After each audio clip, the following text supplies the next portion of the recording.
Assalamualaikum warahmatullahi wabarakatuh. Perkenalkan, nama saya Alia Yulianti, NIM 202515101443. Mahasiswa Program Studi Pendidikan Guru Sekolah Dasar Fakultas Keguruan dan Ilmu Pendidikan Universitas Kuningan. Dalam video ini, saya akan menyampaikan hasil observasi dan analisis psikologis pendidikan dan dosen pengampu Ibu Yani Fitriani MPD akan menganalisis sebuah video yang beredar di media sosial. Kamera CCTV merekam saat pelaku membuntuti seorang siswi sekolah dasar yang pulang sekolah berjalan kaki di Jalan Damai Raya Cipete Utara, Kebayoran Baru, Jakarta Selatan. Pelaku terus mengikuti korban hingga masuk ke dalam gang. Bermodus tanyakan alamat, pelaku lalu melakukan pelecehan seksual. Aksi serupa dilakukan terhadap korban lainnya. Namun kali ini korban berontak dan berteriak sehingga pelaku lari tunggang langgang.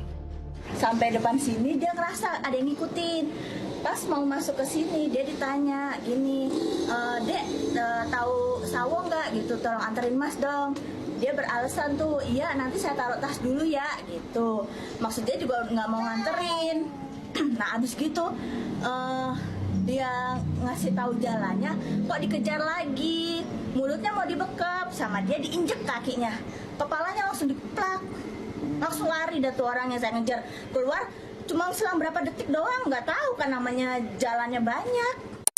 Kekerasan seksual terhadap anak sekolah dasar yang dilakukan oleh orang dewasa merupakan pelanggaran serius terhadap hak anak dan memiliki dampak jangka terhadap perkembangan psikologis, sosial, dan moral anak. Masalah utama yang ditemukan dalam kasus kekerasan seksual dengan pelaku orang dewasa adalah lemahnya perlindungan terhadap anak di lingkungan sekitar, baik di rumah, sekolah, maupun ruang publik dan digitalnya. Anak seringkali tidak memahami bahwa perlakuan yang diterimanya merupakan bentuk kekerasan, sementara pelaku memanfaatkan ketidaktahuan, rasa takut, dan ketergantungan anak untuk menutup tindakan tersebut. Kondisi ini diperparah oleh minimnya edukasi perlindungan diri dan masih adanya budaya diam yang menghambat pelaporan. Dari perspektif teori pembelajaran sosial menurut Albert Bandura, anak belajar dari lingkungan melalui pengamatan dan interaksi orang figur yang dianggap berkuasa. Orang dewasa dalam kehidupan anak-anak itu seperti guru, keluarga, dan orang lain di sekitarnya. Nah, ini tuh sering menjadi model utama perilaku bagi mereka. Nah, ketika figur dewasa menyalahgunakan perannya, anak mengalami dan kebingungan antara kepercayaan atau kenyataan. Nah, sehingga beresiko mengalami trauma dan kesulitan membedakan perilaku yang pantas dan tidak pantas. Menurut teori perkembangan moral terhadap Lawrence Colbert, anak SD umumnya berada pada tahap prakonvensional, di mana pemahaman moral didasarkan pada kepatuhan terhadap aturan dan ketakutan akan hukuman. Dalam situasi kekerasan seksual, anak sering memilih diam karena takut dimarahi, dihukum, atau tidak dipercaya.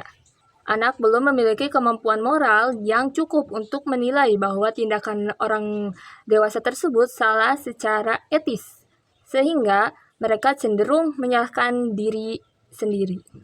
Sementara berdasarkan teori perkembangan psikologi Erik Erikson, anak SD berada pada tahap intrusive versus inferiority. Nah, pada tahap ini, anak sedang membangun rasa percaya diri, kompetensi, dan kepercayaan terhadap lingkungan sosial. Kekerasan seksual oleh orang dewasa dapat merusak rasa aman dan harga diri anak, menimbulkan perasaan malu, takut, rendah diri, serta menghambat perkembangan sosial dan akademik anak tersebut. Berdasarkan analisis tersebut, diperlukan langkah pencegahan dan intervensi yang terarah. Nah, dari sudut pandang Bandura, anak perlu diberikan model perilaku positif melalui pendidikan perlindungan anak yang dilakukan oleh guru dan orang tua.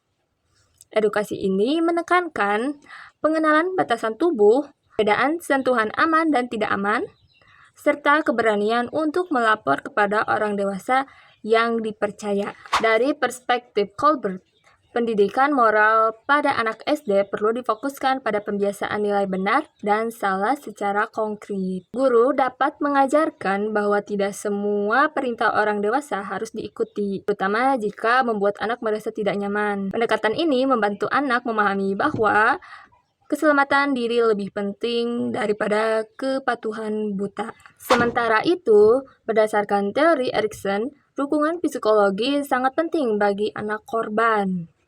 Lingkungan sekolah dan keluarga harus menjadi ruang yang nyaman, sportif, dan tidak menyalahkan korban. Anak perlu diyakinkan bahwa mereka tidak bersalah dan berhak mendapatkan perlindungan serta bantuan.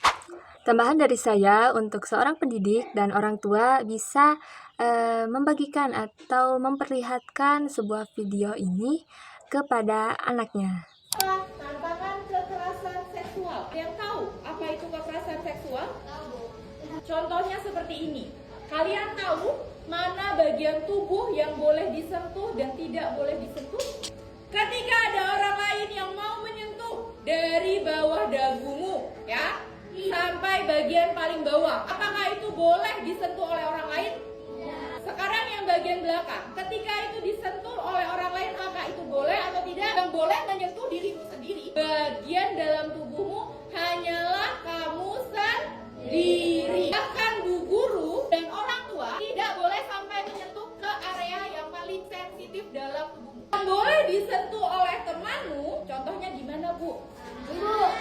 Jika ada orang yang tidak kamu kenal menyentuh bagian terlarang dari dirimu atau bagian yang tidak boleh yang Bu Guru sebutkan tadi, apa yang harus kamu lakukan? Oke, apa? Ketika marah, betul. Pertama kali kalian harus bisa melindungi diri kalian sendiri. Salah satunya dengan marah. Bisa lakukan dengan gampang. Teriak, "Kak, gak boleh megang kayak gitu, gak sopan. Ngapain sih megang-megang?"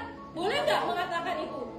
Itu sebagai bentuk kamu membuat diri kamu merasa aman. Kalau misalnya aku sudah melakukan seperti itu, tapi ternyata aku masih terus dikejar, apa yang harus kita lakukan? Melawan, melarikan diri. Dan yang paling utama adalah mencari bantuan. Bantuannya kalau di sekolah ke siapa? Kalau ada di daerah lingkunganmu, orang tua. Sekian yang dapat saya sampaikan, kurang lebihnya mohon maaf. Terima kasih atas perhatiannya. Semoga video ini bisa bermanfaat bagi kita semua. Saya tutup. Wassalamualaikum warahmatullahi wabarakatuh. Melihatmu masuk dalam ruang privasi.